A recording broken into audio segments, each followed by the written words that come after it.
Gather round, travelers, to hear our tale.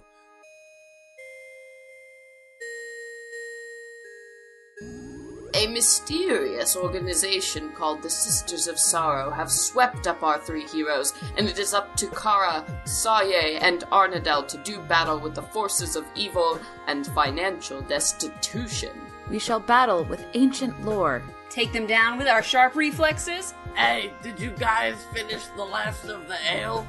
Venture Maidens is a Dungeons & Dragons 5th edition actual play podcast featuring a cast of 4 lifelong gamers. Kara, not now. We're recording a podcast ad. Right. I chop it with my axe.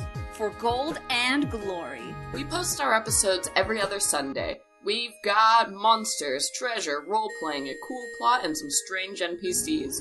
Find the Venture Maidens podcast today on iTunes or wherever podcasts are free. Until then, venture away. This is Tabletop Babble. I'm James Introcaso.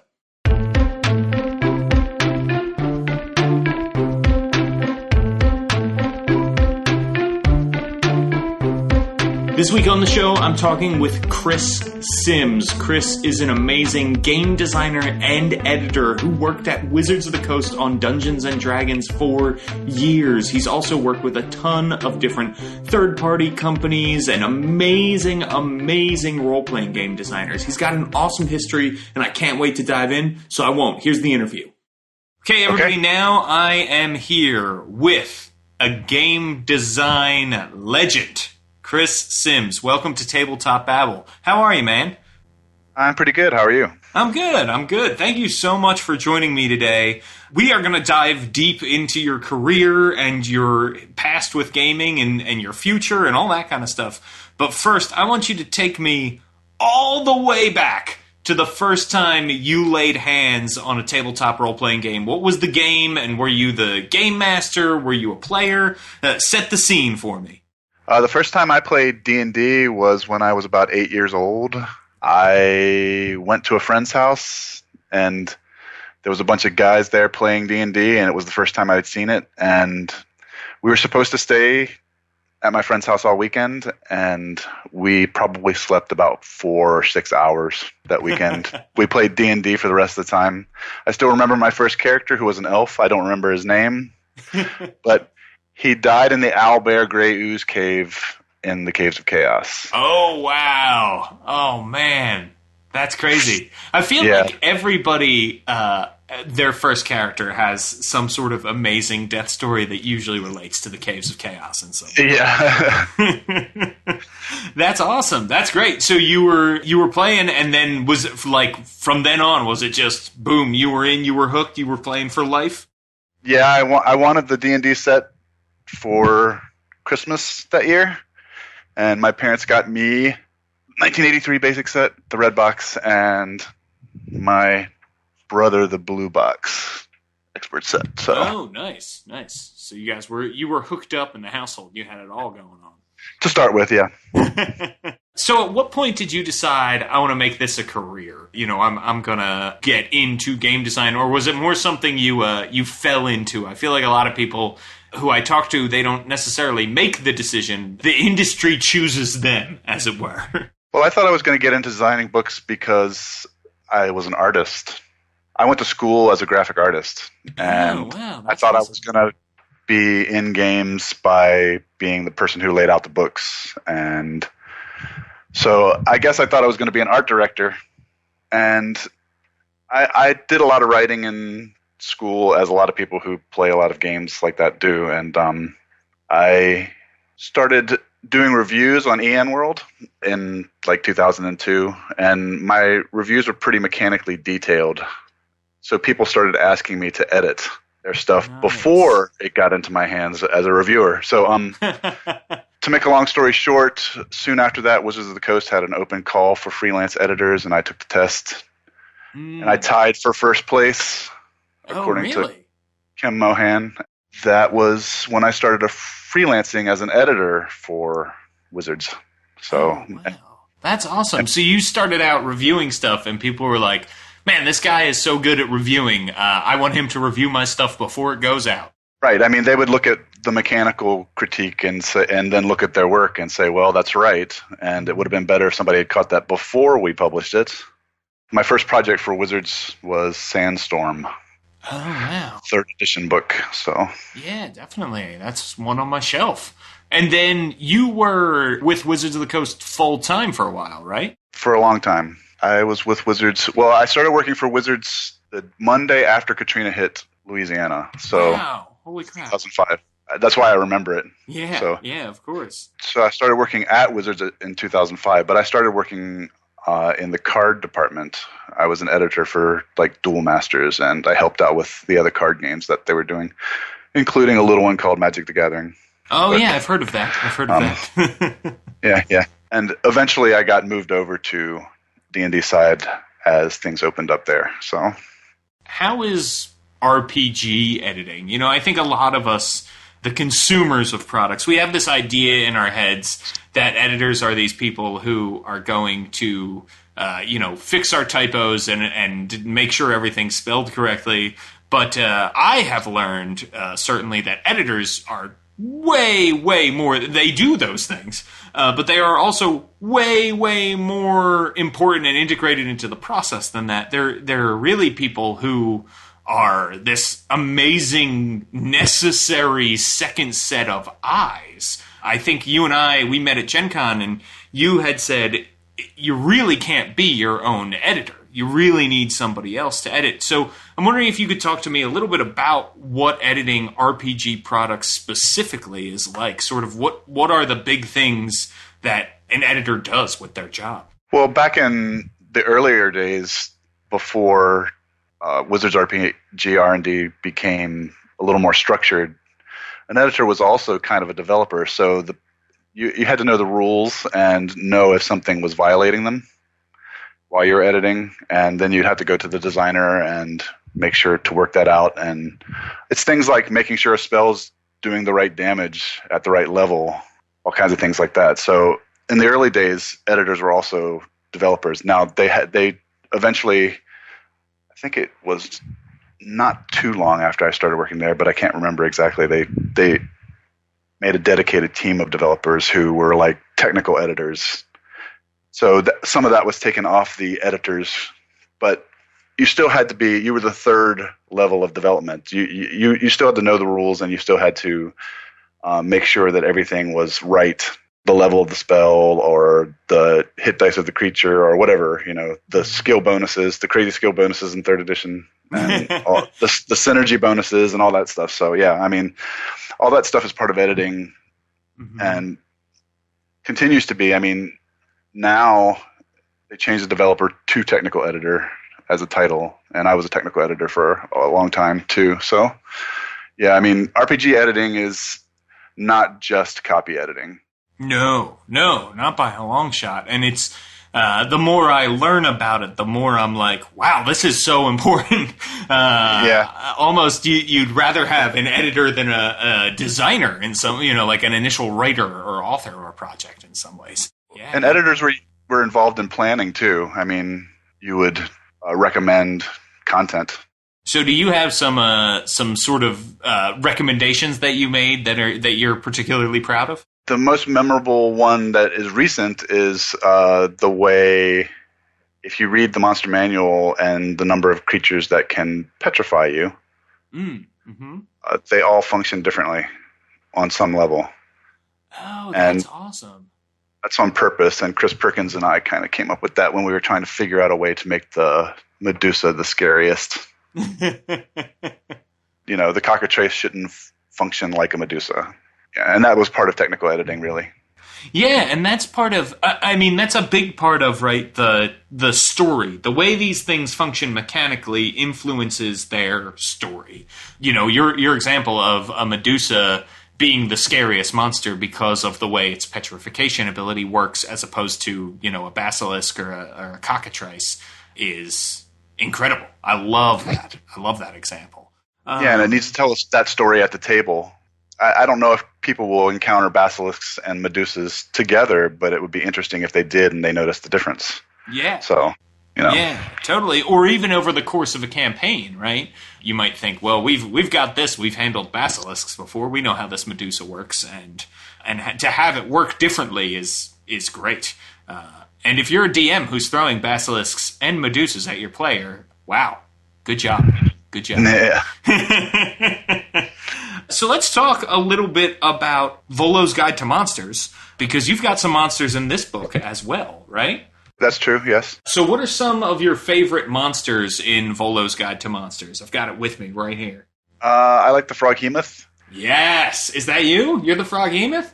Yeah, I had the privilege of translating the Froghemoth into Volo's Guide, so... That's awesome. It is one of my favorite monsters in the whole thing.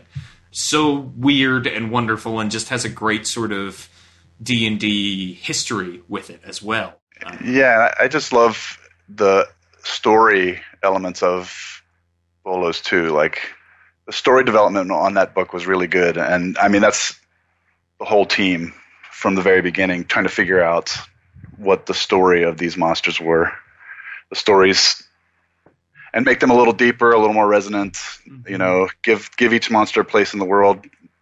That was one thing that was kind of absent from older versions of D&D, is the clear relationship of things and how they function in the world. I mean, that's not necessarily a bad thing. It's just that that's the way it was. You know, we heard that, I think, a lot during the D&D Next playtest, that story was being put first in design meetings, that, you know, books were going to put story first, that you weren't going to put out a book unless there was a story you felt needed to be told with it. So you came on board, like you said, in the, you know, the 3rd edition 3.5 days full time to Wizards. Right. You had been working with Wizards before that, doing freelance stuff. What was the transition like? I mean, to come on board as a technical editor in the middle of the 3rd and 3.5 days must have been mind-boggling. There were so many rules and so many books and so many things to know and look up and that sort of thing. Did that have a big influence on your discussions about 5th edition D&D when that was being designed? Well, yeah, there was an entire philosophy that the game could be simpler and just trust the DM to handle certain common sense situations where the real world would be applicable. You know, like, we all live in physics, so we can apply physics to certain situations without having detailed rules. And also just to make it more fun and streamlined and easier to run, while hearkening to all editions of D&D and taking their good parts and moving them forward. And remembering the legacy of the game. That's what a lot of the story work for monsters, including Monsters in Volo's Guide, was about, was making sure that the legacy of these creatures was remembered, brought forward, and where it needed to be strengthened and made more resonant, you know, more fun, Definitely. More hooks for you to use as a DM, things like that. I mean, if I may, I think you've done it. You know, I just love the 5th edition products, and I feel like it feels like when each of those core rule books came out, it was like, oh, each one of these is like an artisan crafted product, right? And you could tell that time and care had been taken. And the same thing with Volas, you can tell that people took their time with this and wanted to make things right and cared about the monsters they were writing about. So thank you so much for that. What would you say your favorite edition of D&D is? Can I go back to what you were just talking about for one second before absolutely. We talk about that? And that is that's something that I think is important for everyone to understand. So everyone on the D&D team, including the D&D team today and throughout my time working on D&D, everybody who worked on D&D cared about D&D, loved D&D, and wanted to make the best they could for the audience and themselves. And that was a real part of the process for 5th edition, was just taking that love of the entire legacy of the game and carefully constructing it into something that could hopefully stand the test of time as the newest version of D&D. You know, Mike Merles, Jeremy Crawford, Chris Perkins, Matt Cernett, all of those people, they really care about D&D. It's important to get that out there. Every name that you see in the credits, all of those people love D&D. They play D&D all the time. They've probably played D&D for much of their life and enjoyed D&D. So it's just the people working on D&D are not about the business side of it or anything like that. So, I mean, they care about that, but they care more about shepherding a legacy that's important, that's at the base of modern gaming.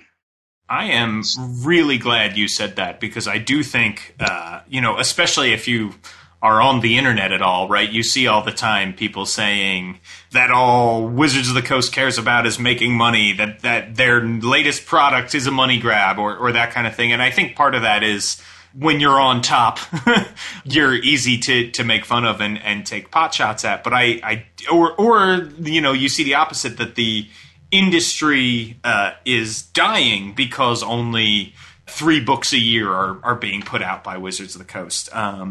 And I think the business reports tell another story, right? That D&D is stronger than it's ever been. More and more people are playing it. By putting out fewer products that are well made, it actually encourages people to buy what is put out. It doesn't scare off new players because there aren't 36 books for players to pick up. So I really agree, and I think talking with people like you and the Mike Merleses and Chris Perkins of the world, it is very clear that this is a responsibility everybody who has on this game takes very seriously as well, which is great. They love the game and they want to do right by it, which is excellent. And that's awesome that like you said, it was there in 5th, but it's also been there throughout the entire process, right? Yes. So with that said, what is your favorite edition of D&D? My favorite edition of D&D... that's a hard question because I like them all. Like, I'm playing in a 4th edition game right now, and I would have to say that actually my favorite edition of D&D is the Red Box. Nice. But that's by a narrow... I really love 5th edition, and I could probably get more people to play 5th edition too. So that's... But, I like the fact that I can make up a basic D&D character, and it would fit on the back of a business card and be playable on the back of a business card, including equipment. And there were not a lot of rules and stuff that got in the way in basic game. And a lot of us learned on the basic game, and we ignored all the complexity that was in AD&D. We basically used AD&D's character bits and monsters and played with the basic rules. So I don't know. I really love how simple it is. But I'm kind of old and crotchety, and I crave simplicity from my games. So maybe it's tied with 5th edition. I really like 5th edition, but I've liked all the versions of D&D I've played. Right, and that's kind of how I feel. If the game has Dungeons and Dragons in it, then I will play it. So I feel the same way, and I love 4th edition, and I love 5th, and I love playing 3rd, and on all the editions. So I feel the same way that you do. Let's talk a little bit about 4th, because you were around for the development of that as well. I think It's safe to say 4th was not as well received as 5th edition was. What sort of inspired the creation of 4th edition D&D, and what do you like about 4th edition D&D? Because I really do like it. I would say after 5th, it is my favorite edition. What inspired the development of 4th edition, I think, was just a way to revitalize the game as it was kind of tailing off in 3rd edition. I mean, there was a lot of material at the end of 3rd edition. I mean, we kind of hinted at that before, just a gigantic pile of books that you could have and reference. And so I think the inspiration was, and I don't know because I wasn't in the upper echelon planning but I would say that I think the inspiration was just to revitalize the game and maybe take some chances with game design and see where it could be pushed, which it obviously did. Mm-hmm. I mean, it was divergent from earlier editions of D&D in that way. Yeah, and I think a lot of those risks paid off, and you can sort of see them in 5th edition, right? You can definitely see pieces of 4th edition D&D in 5th. Yeah, like at-will magic. Right. You know, your wizard doesn't need a crossbow. that type of thing. Yeah. So and I love that. I like that I can fire a frostbolt every round and it never goes away. I'm always doing something magical. That's what I love about prestidigitation too. I just have infinite supply of tiny magic tricks in my repertoire as a wizard. Yes, totally agree. That is one of the best things to come out of 4th that I was so glad to see in 5th was, that at-will magic. Just makes a big difference because there's nothing worse than being a first-level wizard casting your one magic missile and then pulling out your crossbow. Yeah, I mean, it was based on Vancian. I mean, we know that it was based on Vancian magic, and that's what happened in the Vance stories, is that the wizards would kind of run out of magic occasionally. Usually they were so powerful that they didn't, but it was a possibility nonetheless. So it's rooted in that, but I find it more interesting as somebody who wants to play a magical person to be magical all the time. Yeah, I totally agree. If I wanted to use a crossbow, I would probably play a rogue. So yeah, exactly. Hey, stick around because there's more Tabletop Babble coming up after this. Hey everybody, we're taking a quick break to let you know about this week's sponsor for Tabletop Babble. I'm talking about Lone Wolf Development, the makers of Hero Lab. Hero Lab is an amazing piece of software that lets you create characters in a snap, automatically tracking modifiers for every stat, ability, item, spell, and option you select. It is quite incredible. These are the makers of Realmworks, a campaign tracking software. They also have this amazing software to help you track your character and monster stats. Hero Lab supports Pathfinder, Shadowrun, and many other games, including 5th and 4th edition, Mutants and Masterminds, and Call of Cthulhu. Save your hero and then print it using many output options. You can email it to another Hero Lab user or save it as a PDF. Hero Lab even allows you to make your own custom content, and you can get access to all kinds of stuff because they have an amazing community of creators that have all kinds of goodness for you waiting on their wiki. And you can integrate with D20 Pro or Fantasy Grounds. Check it out right now at getherolab.com and tell them that DSPN sent you. All right, back to the show. So let's talk a little bit about what you're doing now, because you've worked on all sorts of exciting projects. At Gen Con, I actually talked with you a little bit about Sly Flourish's Guide to Vampires, his Fantastic Vampires, which I think is just an awesome supplement that Mike Shea put out that you helped him develop, which is a lot of incredible, amazing new vampires for 5th edition. Yes, intended to kill you. Yes, right. Yes. Tended to be very scary, and I think that it succeeds in that. One of the things we talked about when we were developing that was what was the right CR, and usually we chose one, it would be borderline in a lot of them, so we'd choose the lower number. The intent that it would be scarier then, right? Because it would be facing weaker player characters. Right, I mean, not that much weaker, but if it's borderline, especially choosing the lower number, especially at a higher level,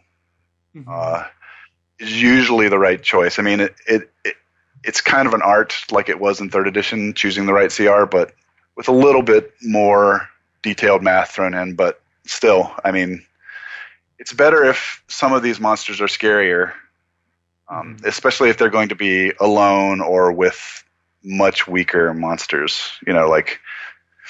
I want you to be scared of the Vampire Lord, even though you also have to deal with the Spawn.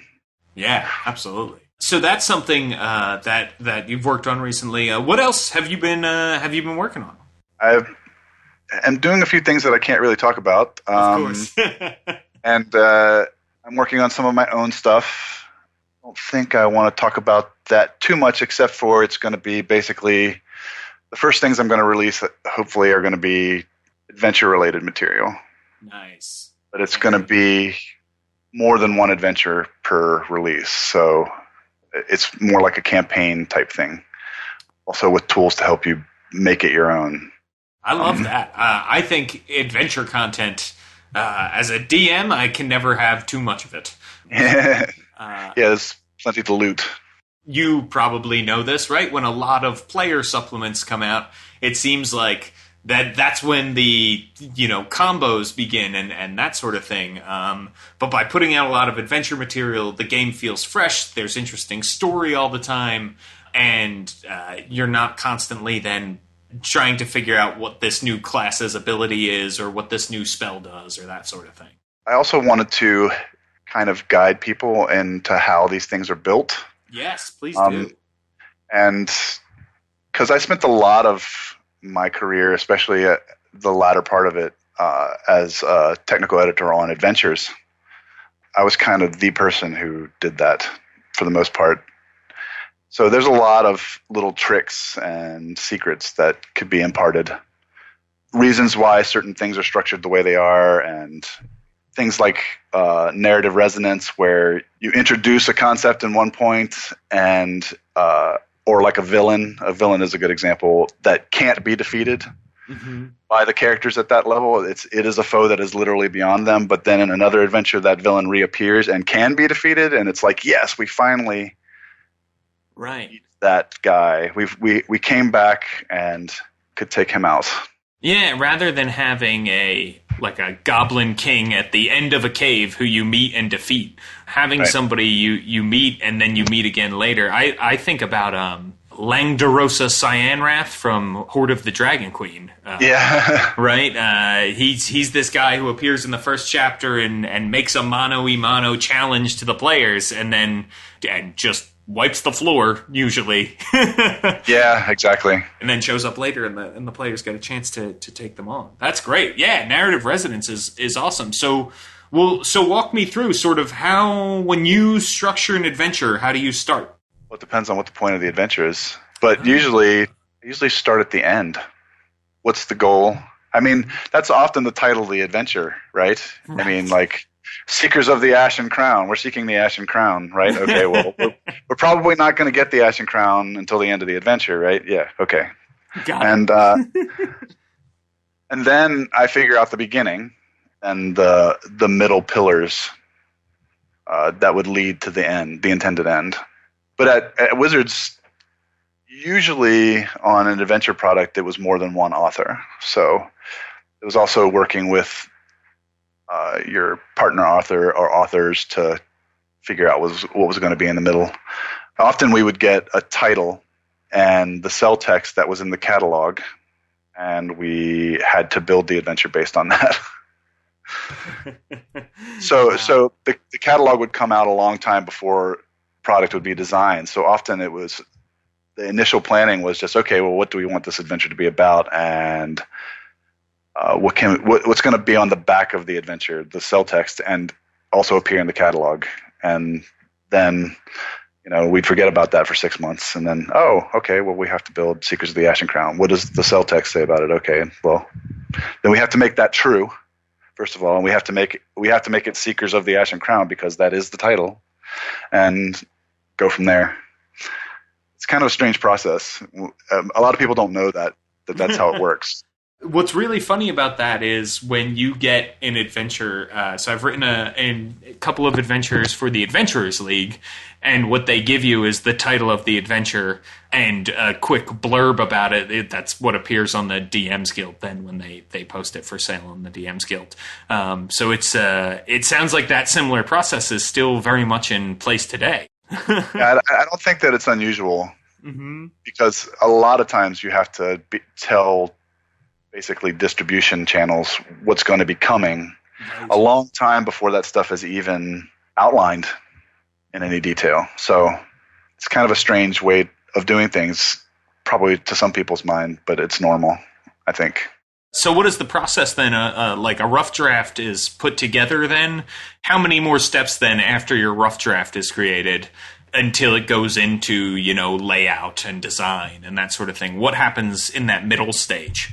Well, usually we're riffing off each other if it's authors, so 2 authors or something. So you try to work that out and make sure everything comes together cleanly.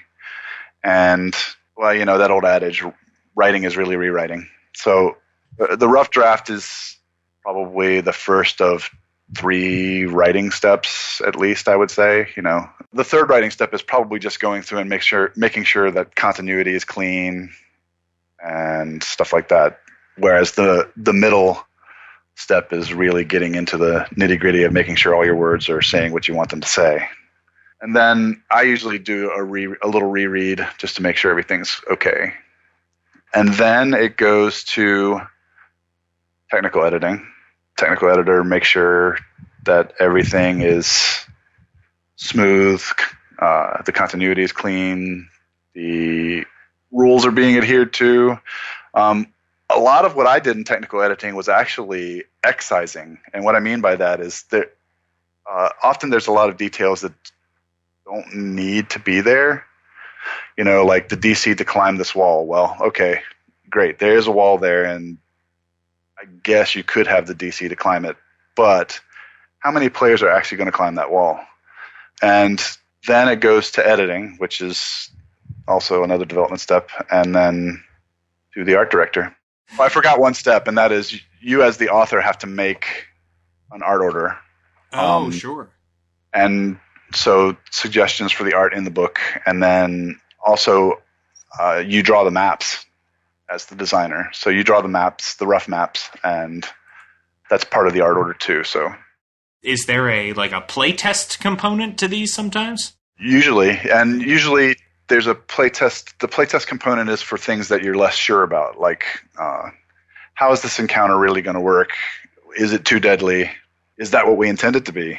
So there's some things where you're sure, there's 5 goblins in this room playing dice, and they're not really going to be a problem for anybody.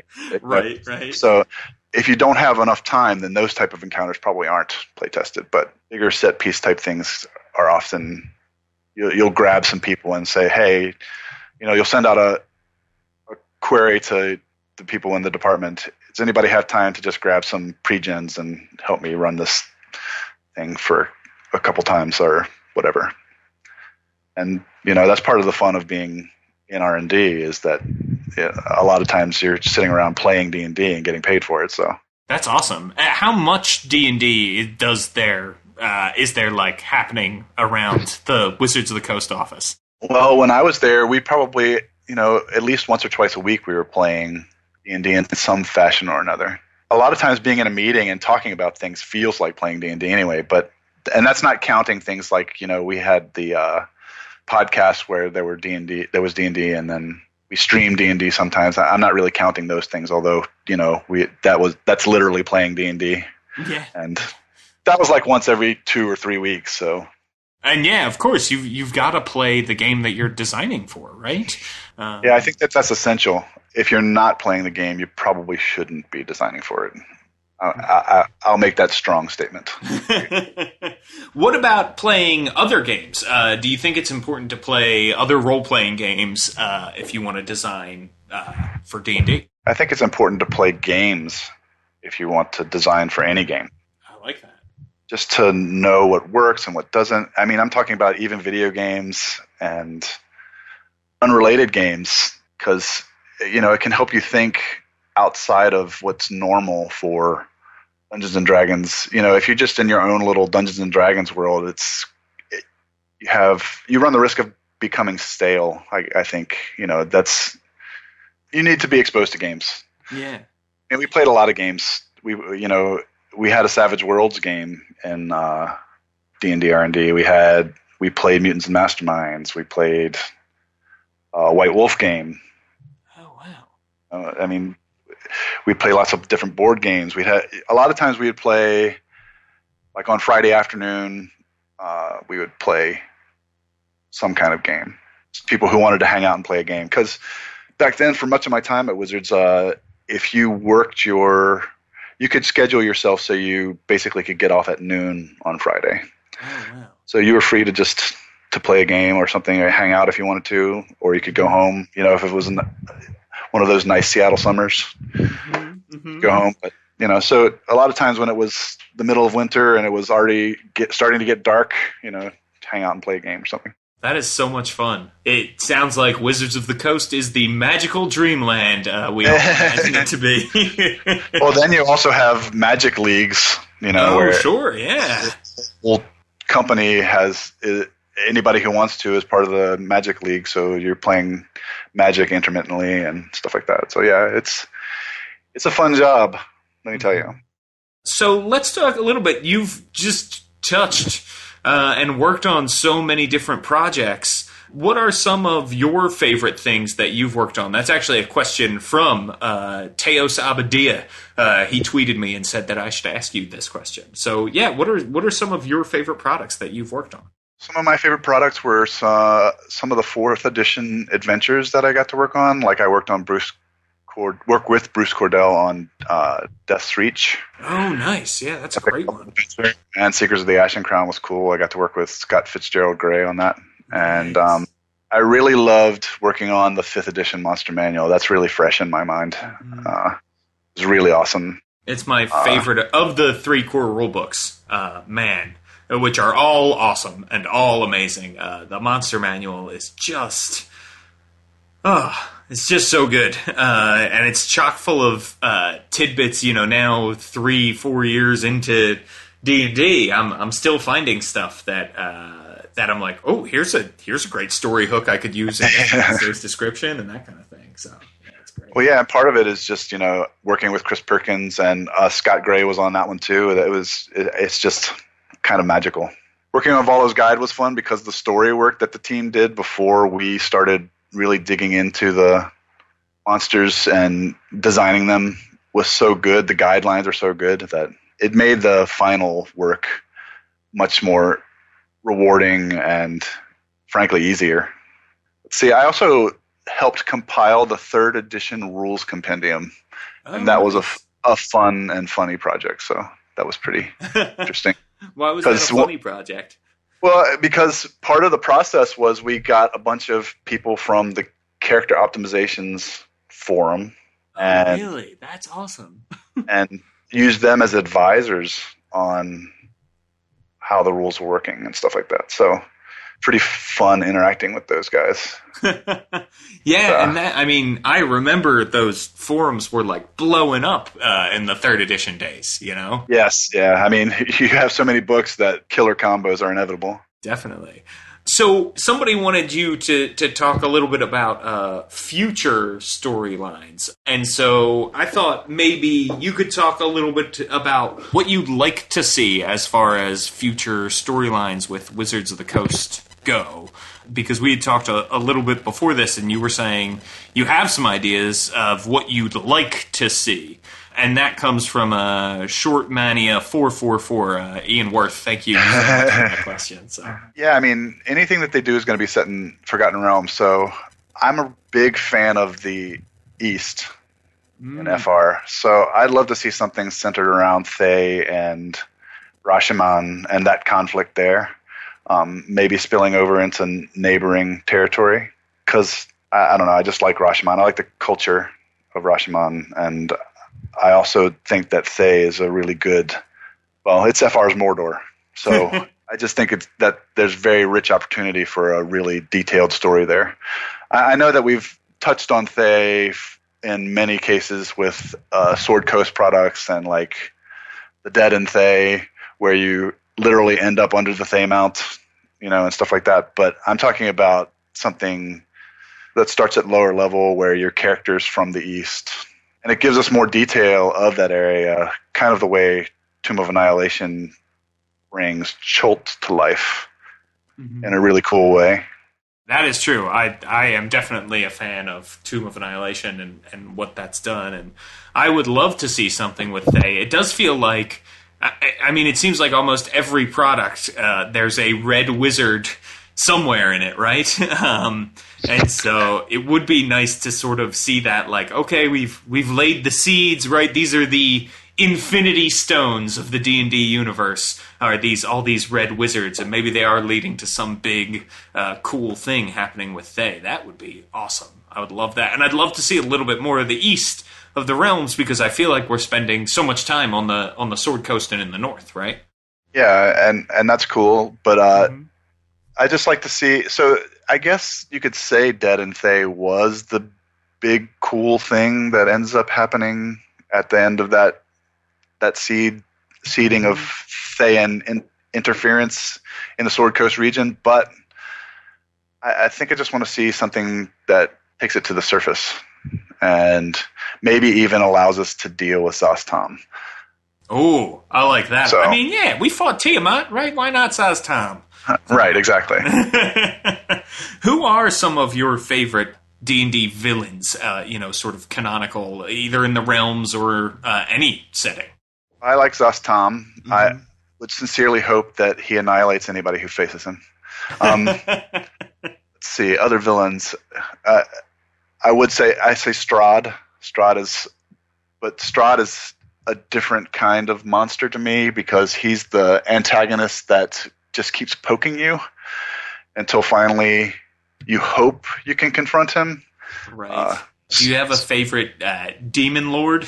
Don't have a favorite demon lord. I do have a favorite devil, and that's Asmodeus. Nice. I had a campaign where it never got to the end, but one of the possibilities was, in the story in 4th edition was that Asmodeus had stolen his divinity. But the story that I wanted to tell was that one of the alternatives that the characters could choose was actually redeeming him and cleansing him of his evil. And a lot of people would say, well, no, you can't do that. I mean, devils are just lawful evil made manifest. But the story in 4th edition wasn't that, right? It was that they had betrayed the gods and they were punished for it. So I thought that was a cool story and a cool possibility that you could just upset the cosmic balance by basically eliminating hell through redemption. Great to tell such an epic story in that way. It's not just beating a bad guy to a bloody pulp. It involved finding out that things weren't as clear-cut as they cosmically seem in the age that the characters were living in. So, I mean, life is always more complicated than pure good and evil, right? So, and I feel like the best D&D adventures really do play on that. Yeah, the best adventures in all games play on that. I think that life is complicated, and it's my favorite thing when you can sympathize with the villain. Yeah. I love it when it happens in my game when one of the players goes, "Wait a minute, he's making some sense here. Maybe we shouldn't." Everybody's like, "What? He's talking about killing millions of people to change the world. I mean, literally killing. Yeah, but it would be a better place afterward. It really would be a better, that type of thing." Yeah, if you can get that discussion going at the table, that is a good story you've got for sure. Or a messed up player. Just one. Yeah. There's some moral ambiguity there. It does reveal something about the player, though, I think, or at least the way he or she sees the character. I mean, sometimes it's the player role playing the character, and sometimes it's the player. Yeah, I think you're absolutely right.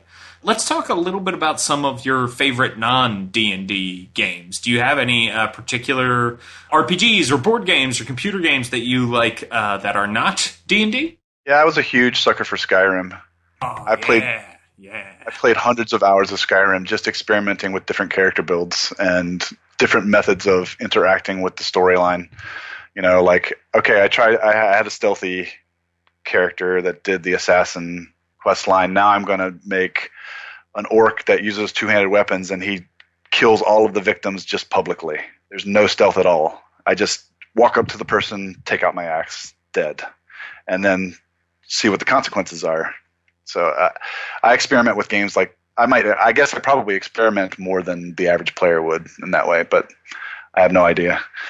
But I probably had 9 different characters, maybe even a dozen different characters in Skyrim, just to test out different methods of interacting with the world and accomplishing different things. So yeah, I mean, I would say that is definitely above average. That's awesome that you love to do that. But I also love games like, speaking of moral ambiguity or choosing morality or not choosing morality, like Dishonored. Dishonored was one of my favorite games because I played that game with the goal of never being seen and killing no one. Right. And it took a long time to get to the end playing that way, but it was well worth it. That's why I love the Metal Gear Solid games, because you can also play those killing no one and never being seen. Yeah, exactly. And it's awesome. And then I went back and I said, okay, well, I played it that way. I'm going to try to play it just kill anybody who's in my way method. But I couldn't do it. I couldn't do it. I played for a couple hours that way, and I was like, yeah, I'm not really having fun doing this, so I'm going to try out another game. I think I spoiled myself. it becomes a big puzzle if you're not going to kill anybody. And if you just kill people, it's like, okay, well, I don't really have to figure out how to get through this place. I'm just going to kill these 3 guys and walk through it. So, that's the puzzle solving. Done. Yeah, exactly. It takes on a very different feel, and it becomes a very different kind of game, right? Yeah. And I'm not suggesting that that's a bad way to play. I'm just saying that I spoiled it for myself by doing it the stealth way the first time. That's right. So next time, hack and slash your way through and then try it the stealth way. Yeah, maybe. Well, this has been awesome, Chris. Where can people find you on the internet if they want to, follow you on Twitter or see what you're up to? I'm at Chris S. Sims on Twitter. And my website is currently ssims, that's all one word, .wordpress.com is my website. It probably won't be WordPress for very much longer. WordPress will disappear, but the WordPress site will still point to the new one. Absolutely. Yeah, I know that well. My site is a WordPress site as well. And we'll link you up over on the Tabletop Babble main site as well, so people can head there and for all their Chris Sims needs. I'll send you all my social media deets, I guess.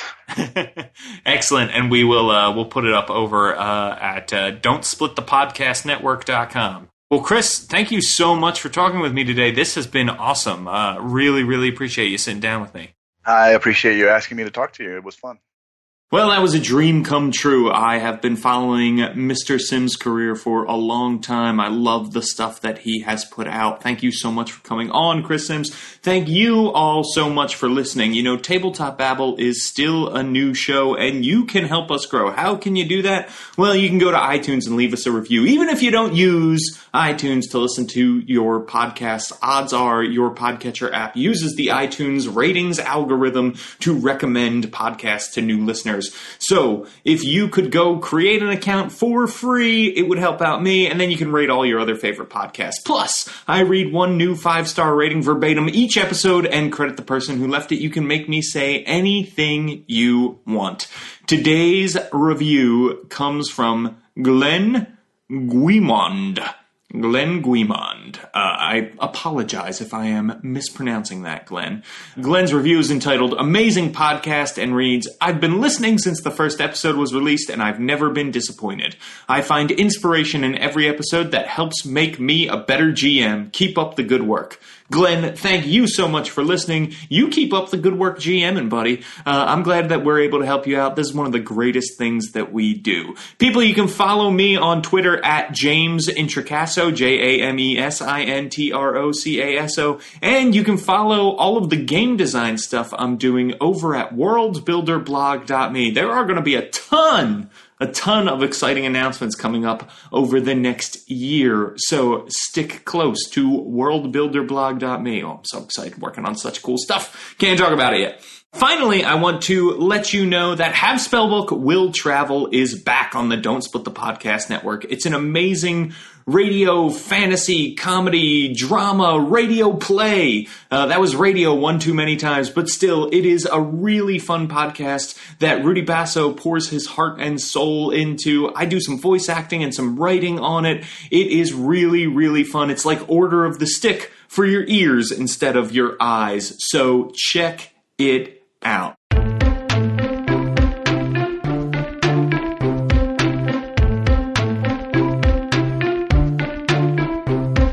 Tabletop Babble is a show on that very Don't Split the Podcast Network, thanks to Rudy Basso for founding it with me. Our theme music, which you are listening to right now, was provided by Battle Bards. Don't forget that RPGs are like sex. Make sure everybody helps clean up afterwards.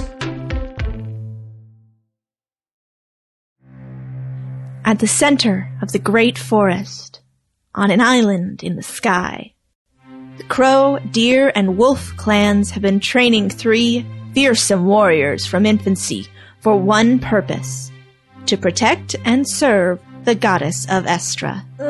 So how exactly are we going to do that? Protecting the goddess, I mean. Fran lies down. Leica can't answer because she's too busy sniffing both your butts. Okay, back off, Wolf Clan. This disturbs me, but not to worry, I will instantly repress it. These are the guardians of the goddess. Leica, the tiefling paladin who hails from the Wolf Clan. Nobody's touching one beautiful hair on the goddess's head as long as I'm around. Corbin, a human druid from the Crow Clan. Human! I'm a crow! And Fran, a water genasi wizard of the Deer Clan. So, is there a way to quit this job or what? This unlikely trio will venture forth into an unfamiliar world without knowing who can be trusted against the powerful dark force stalking the steps of their goddess and threatening the future of their world. Tune in every second Monday to Dames and Dragons, a 5th edition D&D actual play podcast. See ya then!